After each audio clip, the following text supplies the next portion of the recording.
ব্যবসায়ীদের শীর্ষ সংগঠন federation of Bangladesh chambers of commerce and industries FBCCI এর নির্বাচন নির্ধারিত সময়েই শেষ করতে চান এর প্রশাসক মোহাম্মদ ফজলুল হক।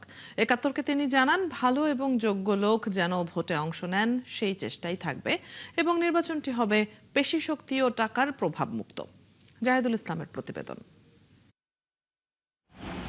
প্রায় ৩ কোটি ব্যবসায়ীদের অভিভাবক সংগঠন এফবিসিসিআই। জুলাই গণঅভ্যুত্থানের পর এর প্রেসিডেন্ট মাহবুবুল আলম পদত্যাগ করলে সংগঠনটি হয়ে পড়ে নেতৃত্বশূন্য। এরপর ২ দফা প্রশাসক বসিয়েও এফবিসিসিআই এ ভোট করানো যায়নি। মাঝে হয়েছে কিছু মামলা, সদস্যরা হয়ে পড়েন বিভক্ত। এরপর সরকারি আমলার পরিবর্তে গেল ২ আগস্ট বিকেএমই এর সাবেক প্রেসিডেন্ট মোহাম্মদ ফজলুল হককে প্রশাসক হিসেবে নিয়োগ দিয়েছে সরকার। ভোটাররা বলছেন, একজন ব্যবসায়ী নেতা প্রশাসক হওয়ায় নির্ধারিত সময়ের মধ্যেই এফবিসিসিআইতে ভালো নির্বাচন নিয়ে তারা আশাবাদী।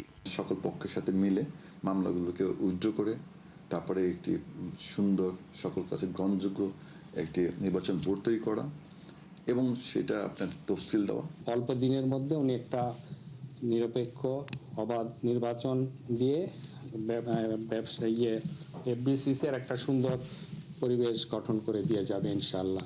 প্রশাসক বলছেন, নিয়োগপত্রে নির্দেশিত ১২০ দিনের মধ্যে তিনি নির্বাচন দিতে চান। টিও রুলসের যে ঝামেলাটা আছে সেটা শেষ করতে হবে এবং টিও রুলসের ঝামেলাটা আমার হাতে না, এটার সঙ্গে মন্ত্রণালয় জড়িত আছে এবং এটার সঙ্গে অংশীজন যারা আছে, মানে আমরা যারা স্টেক হোল্ডার বলি, স্টেক হোল্ডারদের মতামতের বিষয়টা আছে। যদি এইটা আমরা আগামী ১৫ দিনের ভিতরে সম্পূর্ণ করে ফেলতে পারি, ১২০ দিনের ভিতরে ইলেকশন না হওয়ার কোনো রকম কোনো সম্ভাবনা নাই।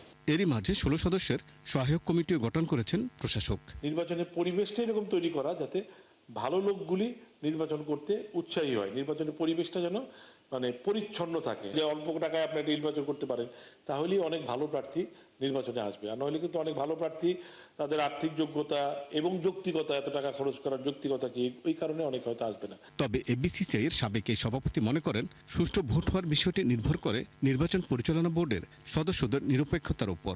এমন ব্যক্তিদের নির্বাচন বোর্ডে নিতে হবে যারা সবার কাছে গ্রহণযোগ্য আর কি, বিতর্কিত না হয়, এরকম লোক দিয়ে যদি করা যায় এবং তাদের যদি বলিষ্ঠতা থাকে তাহলে নির্বাচন সুষ্ঠু না হওয়ার কোনো কারণ নেই। বাংলাদেশে থাকা বিদেশি বাণিজ্য সংগঠন ছাড়া বাকি চেম্বার এবং অ্যাসোসিয়েশন এফবিসিসিআই এর অন্তর্ভুক্ত। জাহিদুল ইসলাম, একাত্তর, ঢাকা।